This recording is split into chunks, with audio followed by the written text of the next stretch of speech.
Alright, so I've been experimenting with a low carb diet now for a little over 2 months. I had a couple of false starts, but what do you do if you fall down? You get back up, keep going. I was vegan for 3.5 years, that's no walk in the park. But just like walking in the park, sometimes you think, fuck it, where's my mountain bike?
Alright, so this morning we've come to the site of the abandoned house. Incredibly heavy duty safe.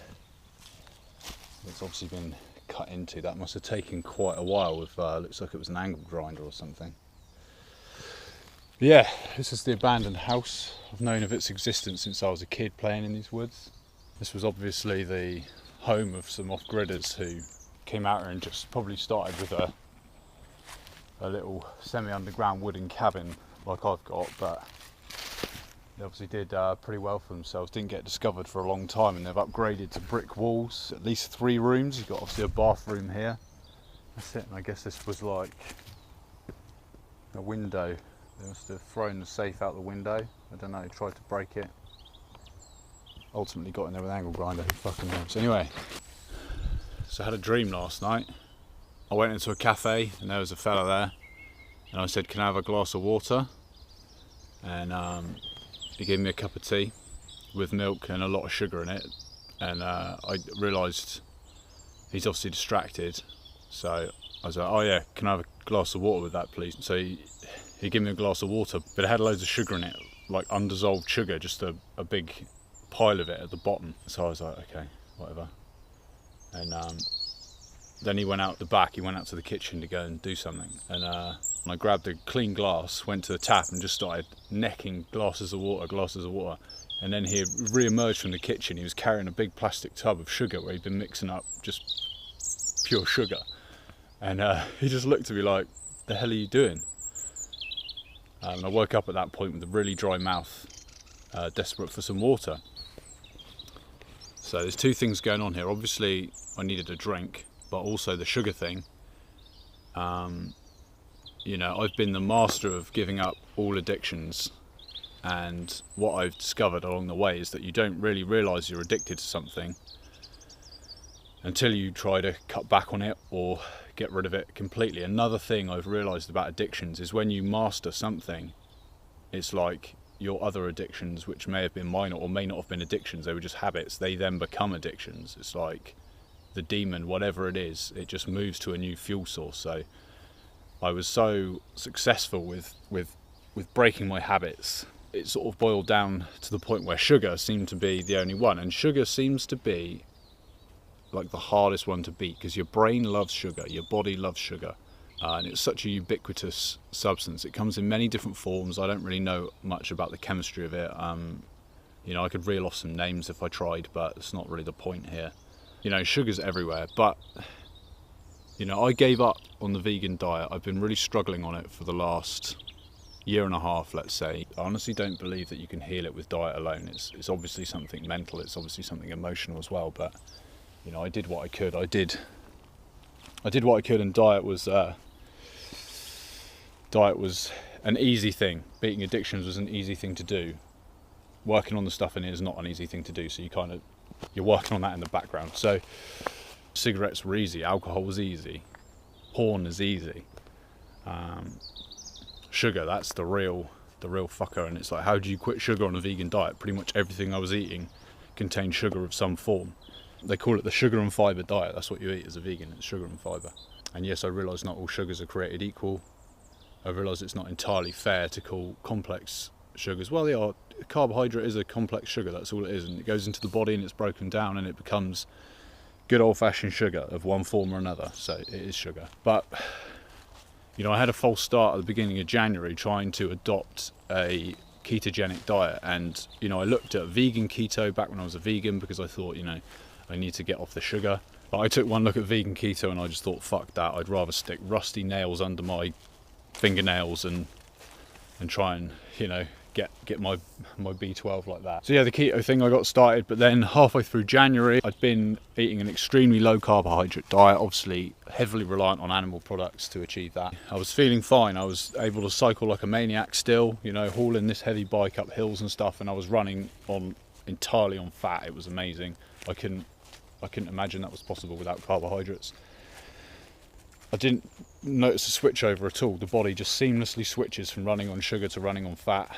And then there was this vegan social event that my friend Leanne does, and I was in two minds, but I'd already you know, said I was going, so I went along. So basically I binged on carbs for the next 48 hours. The next day I was still doing it. I thought, oh well, I'm out of ketosis now. If I was in ketosis, I believe I was. They say for ketosis you need to be eating less than 20 to 30 grams of carbohydrate per day, and I probably was achieving that. So I tried to get back on the wagon, but I couldn't. So I started eating rice again. I started eating all these animal products plus rice, and I was eating vegetables anyway. You know, you can eat, you know, a bit of broccoli, a bit of spinach and rocket salad, that kind of stuff on a ketogenic diet, and that's fine.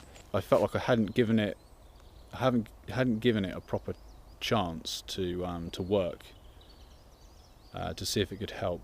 I probably should have said my reasons for trying keto in the first place. It's like, even back when I first heard of it when I was still vegan, it's like it has incredible anti-inflammatory properties supposedly, and because I've got inflammation in my body, because I've got immune system flare-ups in my skin, and God knows what else going on inside my body, you know, it's all part and parcel of the same thing. I need to do something to reduce this inflammation. So that's why I wanted to try it. At the very least, I'm eating an incredibly low carbohydrate diet, and I'm giving my liver a huge rest, and my pancreas, because I understand that those organs work very hard to digest sugars of all kinds, especially things like fructose. Apparently, this is something I learned recently. Fructose, which I ate a lot of as a vegan, I did eat a lot of fruit. It doesn't go through your digestive process like normal, and it's not released slowly. This is what we kind of think, oh, it's slow release because it's part of a fruit. Fructose is kind of, it more or less comes straight into your bloodstream, goes directly to the liver. That's what I've heard from a ketogenic diet expert. It doesn't mean it's gospel truth, I know, but it would explain a lot of what I experienced. And you know, it doesn't matter what you hear on YouTube, and it doesn't matter what you read on the internet. What matters is personal experience. You know, there is a lot of science to say that the vegan diet is going to be excellent for everybody, and everyone should do it, and it's the best thing ever. But if you go and try it, and you give it a damn good try, and your experience is different, then you have to say, fuck the studies. What my body is telling me is more important than the studies. Is that not reasonable? So that's exactly what we do. Some horses over there. What is it now? We're the 14th of February, which means I've been on this super low carb, potentially ketogenic diet for 2 weeks. And do I feel different? I definitely do. The main problem I was having towards the end of my time on the vegan diet was that my digestion had just become so sluggish. It would be like anywhere between 48 and 72 hours between trips to the toilet. Do you know what I mean? It was kind of ridiculous when you think that we're always being told fiber's good for peristalsis. It helps things move through the gut, and yeah, you can have too much of a good thing. I did eat a lot of oats, I will admit. But then there were also periods where I decided that oats were the spawn of the devil, and I would not eat oats for quite some time and not notice any difference. I would not notice a change, even though I'd taken that ridiculous source of fibre out of my diet. But the thing is, as soon as I switched to animal products, as soon as I switched to a ketogenic, almost completely animal product diet, which was completely insane with all my beliefs about, you know, the kind of insane stuff that dairy will do to you, and it hasn't done yet anyway.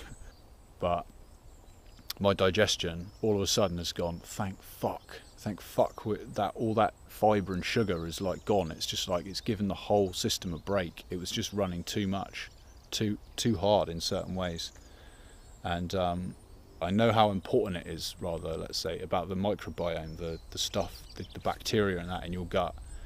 And this is what allows the human being to eat so many different varied foods. You can excel on a carnivore diet, and then, you know, if you transition gradually, you can excel on a vegan diet. Why are you able to do that? It's because the stuff in your gut changes. It literally changes the fuel source that you can run on. It's a really cool thing.